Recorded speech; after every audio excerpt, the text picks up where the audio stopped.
Coisas melhores, né? Coisas melhores. Vamos falar sobre o que, então? Cinema, né? Um filme que é cinema. Ih. Não é o melhor filme do mundo, mas é cinema. Cara... Tu gostou pra caralho, né? Não, me diz você primeiro. Cara, eu fui ver Eu Ainda Estou Aqui. E eu fui assim, sem expectativa, porque eu não gosto de nada do Walter Salles.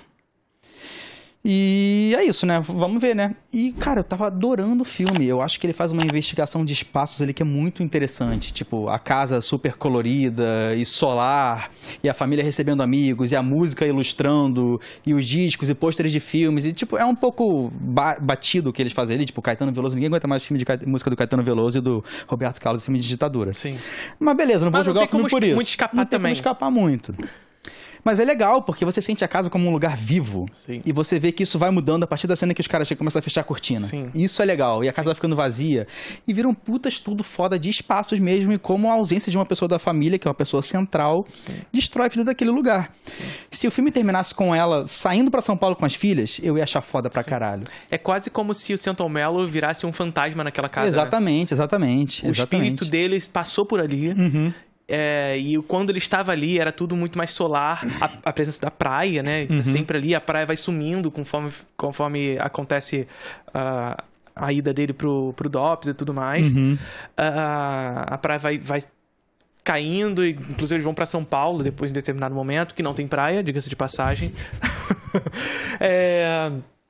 Mas é isso. O filme ele vai se fechando e tem uma construção espacial muito interessante, como você vê. É um filme bastante geográfico ali, nessa geografia, nessa escala super pequena, super reduzida que é aquela casa. E ele até ensaia fazer isso com outros espaços, né? Porque tem a sorveteria que a Fernanda Torres e o Selton Mello iam com os filhos. E é super bonito eles lá conversando e tal, quando tava todo mundo junto. E quando ele desaparece, eles vão de novo sem ele. E, tipo, é uma merda a situação. Sim. Todo mundo lá tá comendo sorvete com cara de cu porque o pai desapareceu. Mas ele consegue fazer essas cenas de maneira pontual e deixar a casa sendo a estrela da bagulho. Só que nessa cena eu já acho que tem uma caída, porque você tá vendo a família lá, tem um espaço vazio na mesa e a Fernanda Torres tá com cara de bunda. Você entende que é porque o marido não está lá, ela tá tendo memórias de quando ele estava. Só que tem que filmar uma família com o pai presente, 2 famílias com o pai presente, 3 famílias com o pai presente. Entra num didatismo que eu acho um pouco cansativo.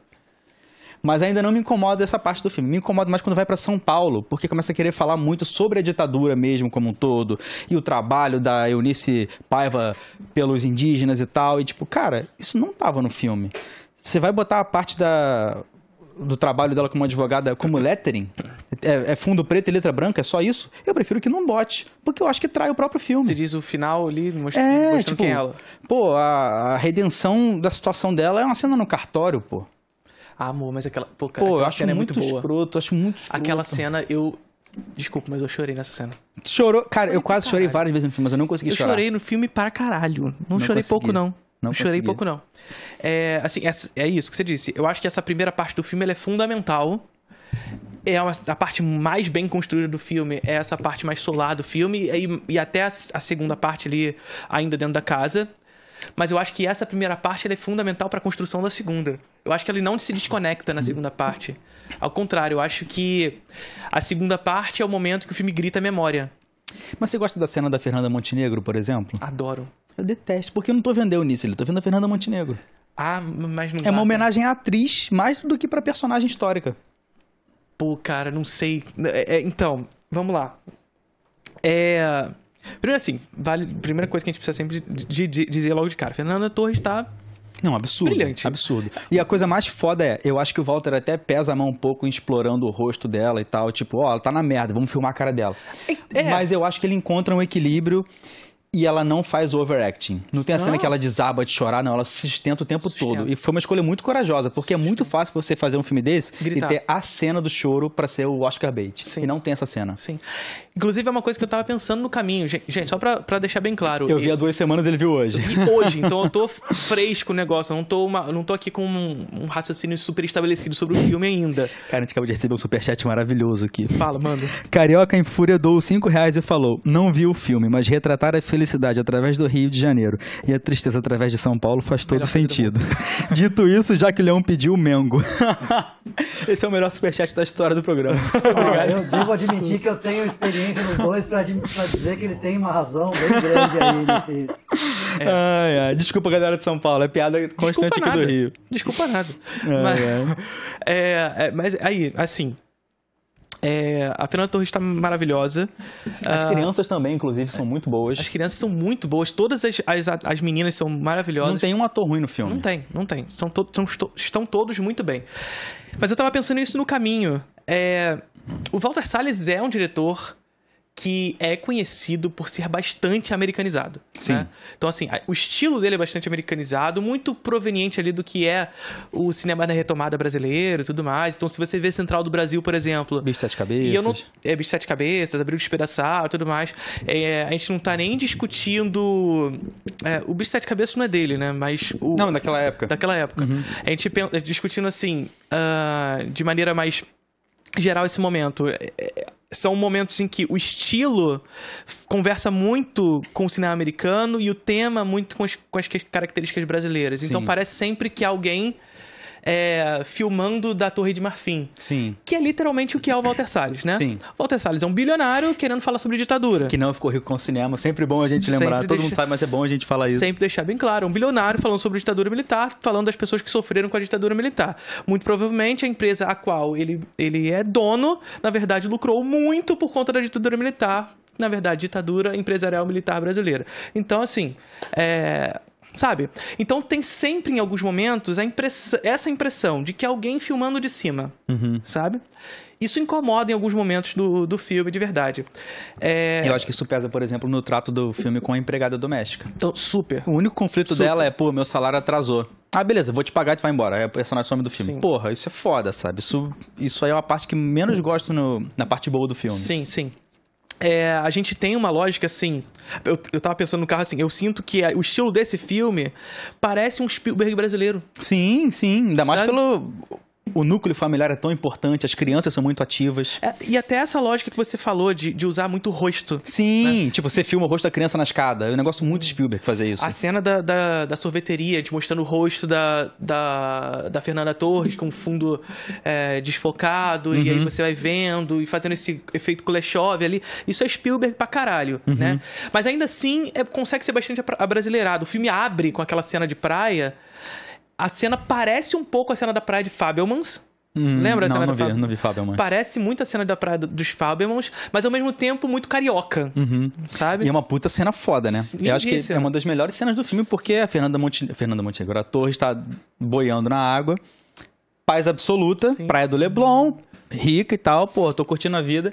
Rasga o céu, um helicóptero. Sim. É o som da ditadura passando, Sim. registrando, estamos na ditadura. Não tá tudo tão bonito quanto parece. Sim. Uma coisa Isso é meio, uma constante do filme, né? Uma coisa meio trem do Everest Oeste, do Leone. Sim. Ou então o trem no final do Desencanto. Sim, também. É o som de algo lembrando que essa fantasia não é real. Não é real, é algo que... Alguma coisa vai cortar esse silêncio. Sim. E é legal porque são coisas que não estão se construindo pelo diálogo. São coisas que dão força no filme que estão só na construção de imagem. E, isso é muito maneiro. Isso é muito foda. Enfim, então assim, parece muito essa lógica Spielbergiana. E agora, essa lógica que você trouxe, por exemplo, do trato da empregada na família, é algo que me incomodou profundamente. Mas, no geral, tirando essa relação... Uma coisa que incomodou muita gente, por exemplo, é ser mais um filme de ditadura militar brasileira retratado sob a ótica da classe média alta brasileira, né? E que faz questão de dizer que ele não era um guerrilheiro, não era um comuna. Isso incomoda muito. Não é radical. Viu? É como se estivesse falando, tipo, viu, gente? A ditadura também pegou gente do bem. Sim. Também pegou a família tradicional do bem pro comercial de margarina. Não foi só vagabundo comunista radical, não. E aí que tá a grande questão que a gente tava falando, do Walter Salles do topo da sua Torre de Marfim falando, olha gente, eu sou contra a ditadura militar, mas calma, também não é pra ser a favor de guerrilheiro, sabe? É quase ele falando isso pra gente ali. Sim. Mas sim, vamos lá, isso incomoda. Eu acho, porém, entretanto, todavia, que mais um filme para retratar a classe média não é um problema do filme. Não é, até porque ele é classe média alta. Não, mentira, ele é rico, gente. Ele não vai contar os pontos de vista do pobre. Vai ser uma merda se ele fizer isso, sabe? E eu digo mais numa questão de escala do cinema brasileiro, sabe? O cinema brasileiro tem esse problema. Não o filme tem esse problema, sabe? A gente precisa ter mais filmes que retratem uma lógica da classe trabalhadora de verdade, falando sobre isso, falando sobre sobre a história da moça, por exemplo, né? Que foi demitida por conta daquilo tudo. Por que não conta aquela história também, né? E eu não tô falando que, Walter Salles, você tem que criar essa história. Não, mas sabe?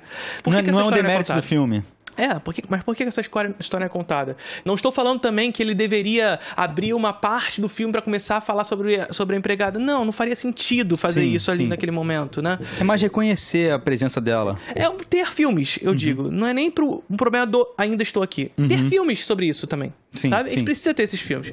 Agora, não é um problema de Ainda Estou Aqui ser um filme sobre a classe média. De forma alguma. Problema que o nosso cinema não tenha filmes que tratem da classe trabalhadora, da classe... Não que a classe média não seja trabalhadora, pelo amor de Deus. Da classe mais... menos favorecida. Vamos usar dessa forma, então. Porque é isso. É um filme que acredito... Inclusive, eu fiz uma comparação, assim, vindo também... Porque é isso, gente. Eu vi agora o filme, então tudo que eu pensei do filme foi no carro vindo pra cá.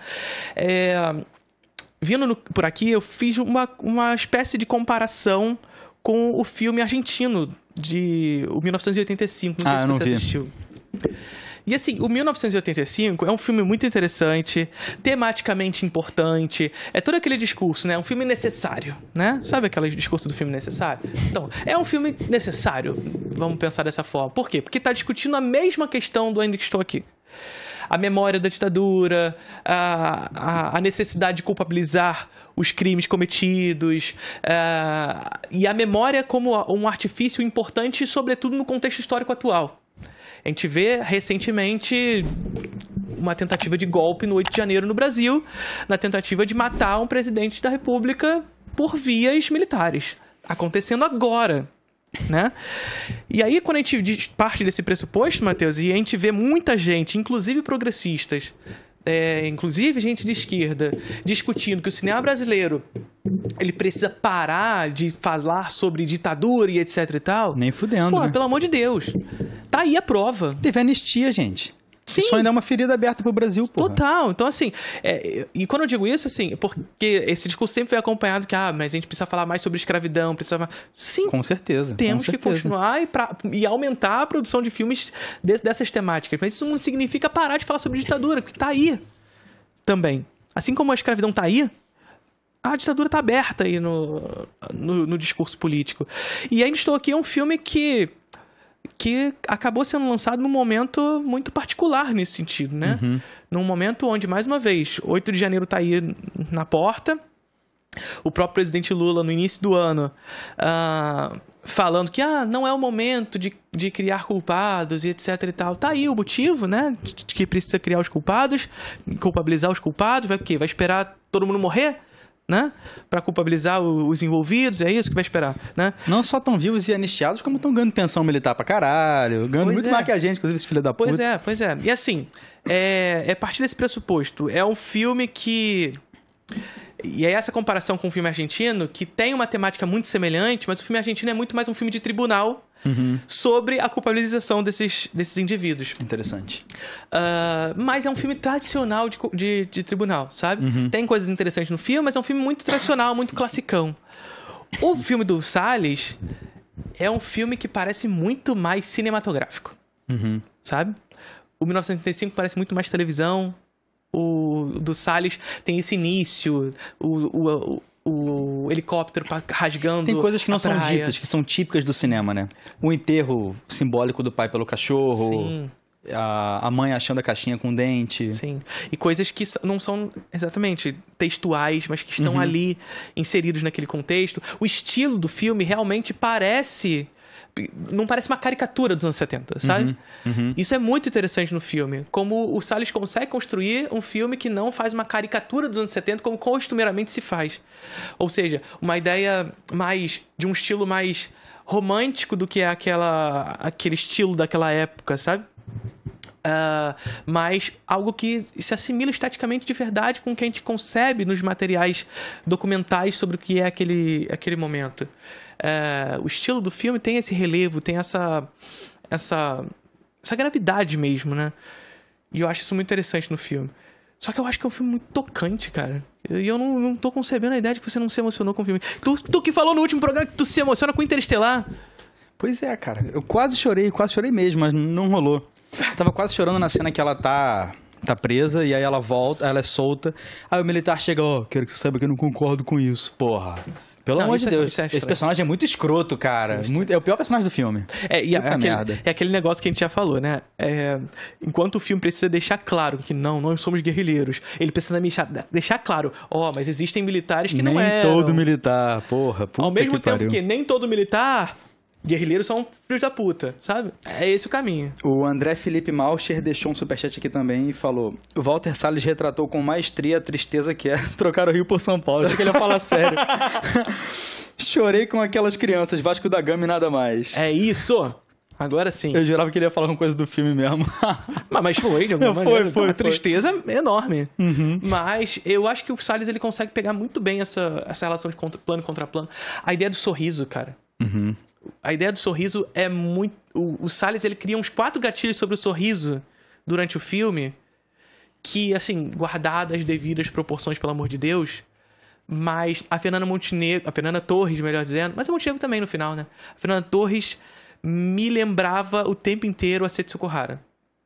Era uma vez cara, que específico. Mas sabe por quê? Porque a Setsuko Hara, ela... Tô puxando o filme de cabeça aqui, que eu não vejo há mó tempão. Era uma vez em Tóquio. O Ozu, ele era um diretor que brincava com essa disputa geracional de um Japão que se modernizava forçadamente por conta da ocupação americana, depois da guerra, contra esse Japão tradicional, da família tradicional patriarcal japonesa e tudo mais.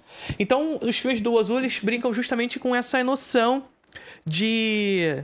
Ora, essa tradição está sendo perdida por essa modernização forçada. Mas, ao mesmo tempo, nós não estamos falando que a gente tem que permanecer com a tradição, mas a modernização também está trazendo algumas coisas que não são muito legais. Então, ele discute solidão da família tradicional, porque os filhos têm que trabalhar e os pais ficam solitários. Ele brinca muito com essa noção. E a Setsuko Hara, ela foi uma atriz muito importante para... dar rosto pra esse estilo do Ozu, porque ela era sempre uma personagem que estava sorrindo e parecia que estava sorrindo chorando. Os sorrisos da Setsuko Hara parecia Tem uma melancolia escondida ali. Sempre uma melancolia, um sofrimento no sorriso. E a Fernanda... Tipo Tipo a menina do X e do Pearl, né? Pelo amor de Deus, olha a referência. Eu trago aqui a Setsuko Hara pra comparar com a Fernanda Torres e o maluco me manda... mas você odeia a Mia Goth, então? Não, Mia Goth não. Vocês viram, né, fãs da Mia Goth? Mas gosto muito mais da avó. Gosto muito mais da avó. Mas eu gosto da Mia Goth. A Mia Goth é uma excelente atriz. Só não fez esses filmes aí bons, né? Mas, então, mas até sobre o sorriso, a questão do dente. Sim. É uma parada bem macabra, mas sobre o sorriso também, sim, sabe? Perfeito. E essa noção, só o meu pai sabia onde estava. E aí é o momento, inclusive, depois ele retorna nisso, como ele consegue criar no roteiro essas voltas que a gente vai criando esses gatilhos de maneira muito interessante. Então, assim, só o meu pai sabia disso. E a sua mãe sabe de muitas coisas. E depois, no futuro, conversando com o Marcelo Rubens Paiva, que é o autor do livro, né?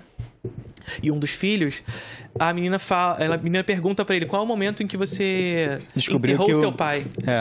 E ela fala que é o momento em que a casa estava ficando vazia, que é exatamente o momento onde ela recebe o dente. Ou seja, quando a mãe desenterrou o dente. Né? E qual foi o momento que o irmão falou? Quando ela vendeu as roupas do papai? Vendeu as roupas do pai, Então, assim, quando ela desenterrou o dente, é quando ela finalmente descobriu que o pai estava morto. E as roupas do pai é um negócio foda, porque tem uma das filhas que quer usar as roupas do pai, quer fumar o cigarro do pai. Sim. Aquilo ali é a despedida dela de alguma forma, né? É isso. Ou do pai pra ela, ao menos, sabe? Sim. O Salles é um diretor muito competente e um roteirista muito competente. É um filme bem calculado, mas bem feito mesmo que seja calculado. É muito conciso, muito coeso. Mas, ao mesmo tempo, um filme que consegue experimentar nesse estilo em alguns momentos, apesar dessa coesão que ele tem. E essa ideia do sorriso, que eu acho que é a coisa mais incrível do filme, né? Como essa família, ela sorria muito nessa primeira parte, onde tudo era muito solar e etc e tal. Na segunda parte, tudo começa a se fechar, mas a imprensa pede, não, a gente quer uma foto séria. E ela fala, não, todo mundo sorrindo. As últimas cenas da Fernanda Torres, tem um momento que ela também vai tirar foto sorrindo. E desculpa, Fiore, mas o sorriso da Fernanda Montenegro na foto no final porra, aquilo pega muito. Ah, na foto, pode crer, pode crer. Porque é isso. A Fernanda Montenegro também é uma atriz... Não, lendária, lendária. Nossa senhora. Lendária. E aí ela tá fazendo uma personagem com Alzheimer ali. Uhum. E assim, minha avó tinha Alzheimer. A minha também. E assim, a gente vê como os olhos ficam vazios em determinados momentos, olhando meio que pro nada. E a Fernanda Montenegro parece muito aquilo. Uhum. Não, ela atua pra caralho. E ela tá naquele jeito, parece que não tá ali. Aí começa as cenas na televisão e parece que ela... Parece muito a minha avó. Parecia muito a minha avó. Quando ela via alguma coisa na televisão ou uma foto que a gente mostrava pra ela, que ela lembrava de alguma coisa no passado. Uhum. E é isso. O filme é sobre memória. E é a Eunice com Alzheimer lembrando. Uhum. Tô arrepiado. E ela olhando pra televisão e lembrando daquilo tudo que ela sofreu. E no final das contas, no momento da foto, ela que mantinha aquele semblante completamente vazio e sem expressão, dá aquele sorriso super contido pra aquela foto final. Na moral, assim. Então é isso. É um filme sobre memória, é um filme que consegue construir bem a memória da ditadura, consegue construir bem a ideia da necessidade da culpabilização dos crimes, tem as suas questões históricas que são muito problemáticas, a centralização na figura Mas é até bom a gente lembrar que não é um filme feito pra gente, né? Esse filme é feito pra pessoa que não sabe nada sobre ditadura, provavelmente. Também. Eu acho que esse é o público que o Walter Salles mirou.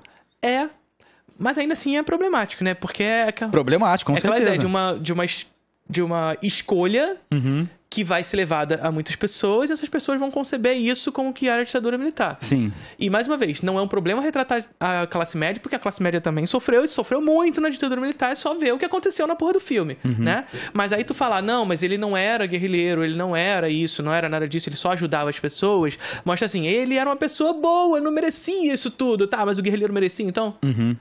Sabe? O cara que tava ali na linha de frente combatendo, ele merecia.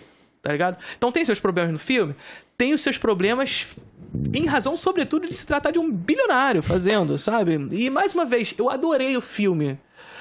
Senão vem a galera assim, só não gostou porque é bilionário, então. Calma aí, Sérgio Foguete, né?